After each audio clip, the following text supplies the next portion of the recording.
we talk about testing our backups, we talk about testing backups and making sure we can restore from them because of this little visual. So we think about recovery, we think about business resilience.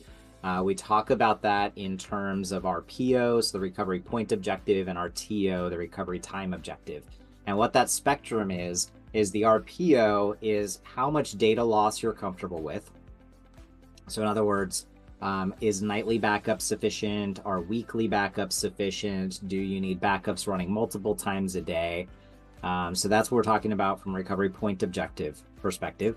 And then on the other end of the spectrum is how long is it going to take us to recover? And in business terms, how much downtime can I afford before it's business and client impacting?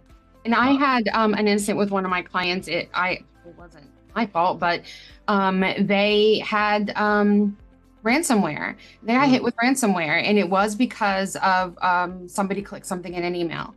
And unfortunately, they found that there were no backups. They thought there was. The IT company was supposed to have some, and I think it maybe was miscommunication, but it was awful.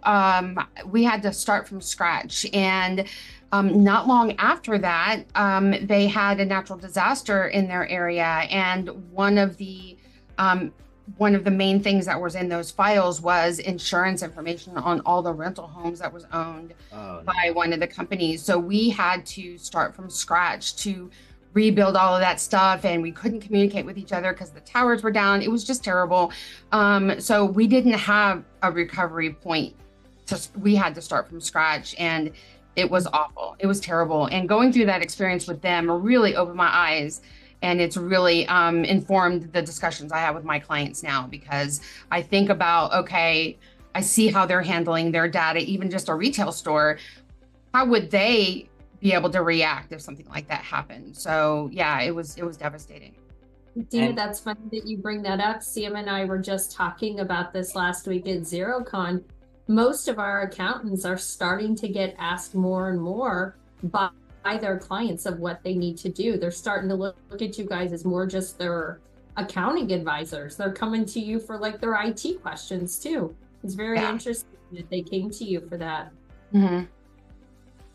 Yeah, it's you're right, and that's exactly where I was going, Mandy. Dina, for you and your peers, you're often the only consultant that your clients have. They don't have anyone else to lean on. So, I think and we even recognize that the AI CPA sees this coming, right? The latest changes to the CPA exam includes a specialization on IT and cybersecurity. For the AI CPA to say, hey, accountants, if you want to specialize in this, that's cool. Pick one of these three categories. And by the way, one of them is around this topic right here. It's like they see this evolution as well, and they recognize that small businesses are going to lean on you to be able to answer these kinds of questions. And it's also a great opportunity to refer out to somebody else. I mean, build those alliances with good companies such as Visory that can help with these kinds of things. And that way, if somebody comes to you and needs that kind of assistance and say, I'm really great at accounting and bookkeeping, but you need the professionals here, call these people. So that's a great opportunity. And that's what I do now. My IT company is fantastic. So I refer out to them when a client comes to me with really technical questions. That's perfect. And